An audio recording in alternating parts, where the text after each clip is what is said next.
प्रेम से बोलिए गणेश भगवान की जय। मित्रों नमस्कार, राम राम। मैं आचार्य तरुण शर्मा सरल ज्योतिष के इस कार्यक्रम में आप सभी का हार्दिक स्वागत करता हूं। स्वागत के साथ ही साथ आज हम चर्चा यही कर रहे हैं कि अनंत चतुर्दशी का जो व्रत है उसमें गणेश विसर्जन और चतुर्दशी के संबंधी हमको कुछ बातें बताइए, मुहूर्त के बारे में बताइए, कैसे करना है उसको बताइए। ऐसे बहुत साथियों ने मुझसे सवाल किया था। मैंने उन्हें बताया था कि मैं इनसे संबंधित सरल से सरल वीडियो ला रहा हूं, उसको आप अवश्य देखें।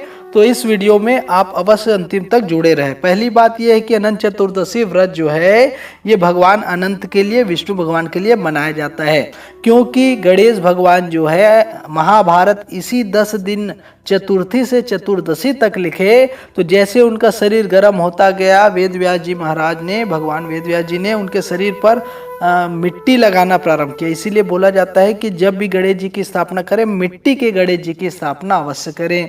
लेकिन जब चतुर्दशी की तिथि आई तो वेद व्यास जी ने देखा कि उनका शरीर बहुत ज़्यादा लाल पड़ गया, बहुत गर्म हो गया है लिख लिख करके, क्योंकि गणेश जी महाभारत लिख रहे थे। इन 10 दिनों में उन्होंने महाभारत लिखा, लेकिन इसी महाभारत लेखन के समय गणेश भगवान जी का शरीर तपने लगा। तो वेद व्यास जी ने उनको कुंभ में ले जा करके स्नान कराया।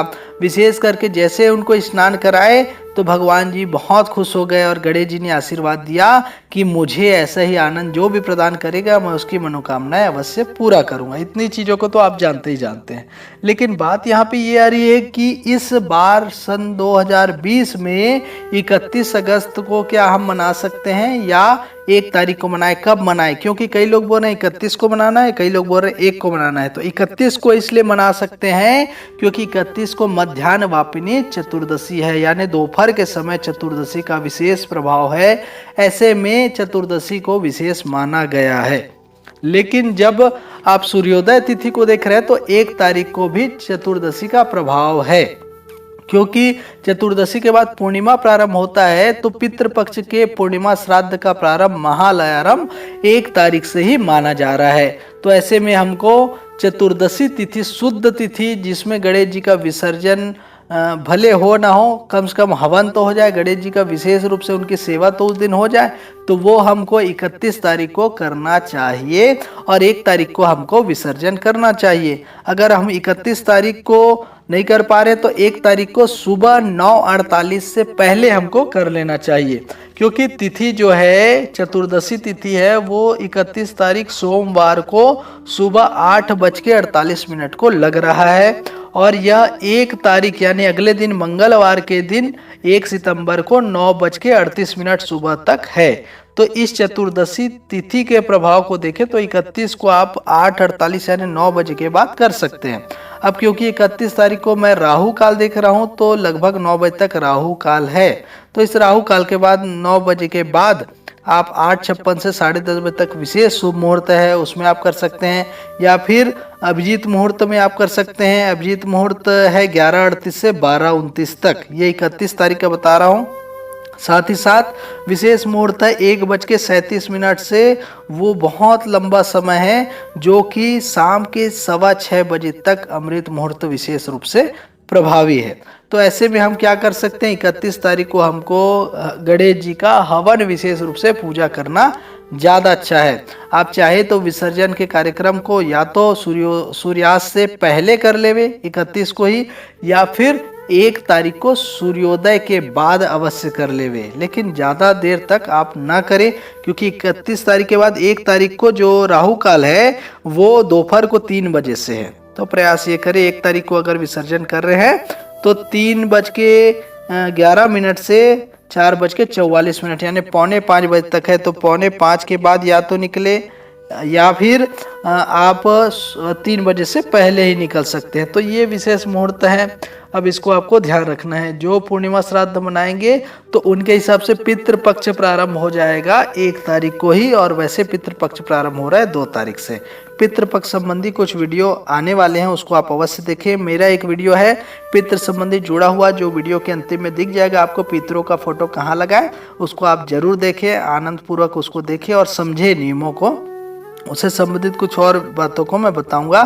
तो आप गणेश जी की पूजा और विशेष करके अनंत चतुर्दशी व्रत के प्रभाव को आप देख सकते हैं। 31 तारीख भर पूरा चतुर्दशी का विशेष प्रभाव है। और जो चाहते कि सूर्योदय की तिथि को मानते हुए हम अगर करें तो आपको 9:30 बजे से पहले तक आपको अनंत जी का, भगवान जी का विशेष पूजा कर लेना चाहिए। और या फिर आप दोपहर के समय मध्याह्न वापिनी में अनंत यानी विष्णु जी की पूजा आप कर सकते हैं। उस दिन अनंत गांठ बांधा जाता है। 14 गांठ की प्रधानता लिया हुआ अनंत सूत्र उस दिन बांधा जाता है। 14 चीजों को दान करने का विशेष फल उस दिन बताया गया है। 14 ब्राह्मणों को भोजन कराने का विशेष फल उस दिन बताया गया है। साथ ही साथ 14 के अंक को उस दिन के लिए विशेष माना गया है। बोला गया है कि 14 प्रकार के जो अनंत जी के मूर्ति है उसमें 14 प्रकार के आप रत्न दे सकते हैं। 14 प्रकार के युग्म यानी ब्राह्मणों को आप सौभाग्य द्रव दे सकते हैं। तो ऐसे प्रकार से आप इस चतुर्दशी व्रत को भगवान विष्णु जी की भी पूजा करके और गणेश जी की भी पूजा और विसर्जन कार्य करके आप मना सकते हैं। तो इस बार का आपका व्रत अच्छा रहे, इससे संबंधित पूरे वीडियो में आप देख सकते हैं क्या क्या मुहूर्त है, इसको आप अवश्य करें। साथ ही साथ पूजा भर आप श्रद्धा भाव से करें, क्योंकि आप घर में इस पूजा को कर रहे हैं।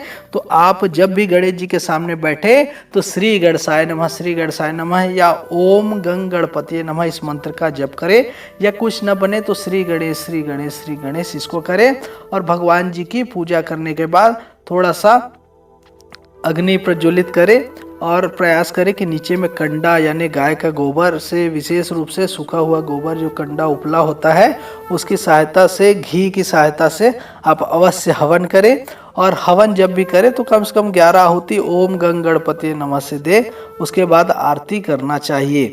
और हवन के चारों कोने में विशेष करके चारों दिशाओं में आपको विशेष करके एक एक भगवान से संबंधित, जैसे उड़द दाल में दही मिला करके जो शांति विधि रहता है वो करना चाहिए, या फिर आपको जल फेर लेना चाहिए सभी दिशाओं में उस अग्नि हवन कुंड के चारों ओर। इसके बाद आप जब आरती करेंगे उसके बाद भगवान से क्षमा मांगेंगे और 3 हाथ या 5 हाथ मिल करके भगवान जी के स्थान को थोड़ा सा हटाएंगे, तो इससे आपका पूजा सफल हो जाएगा। भगवान से हमेशा यही विनती करना है कि भगवान आप जाइए नहीं, आप भगवान अगले सत्र में पुनः आ जाइए, पुनरागमनाय च ऐसे करके विनती करना चाहिए। तो ये वीडियो कैसा लगा मुझे अवश्य बताएं, कमेंट करिए। कुछ बात अगर समझ नहीं आया होगा तो मैं आपके सवालों का जवाब अवश्य दूंगा। साथ ही साथ नए वीडियो में फिर से आप सभी बने रहें। और इस वीडियो को देखने के लिए आप सभी का सादर धन्यवाद। प्रेम से बोलिए जय जय श्री गणेश।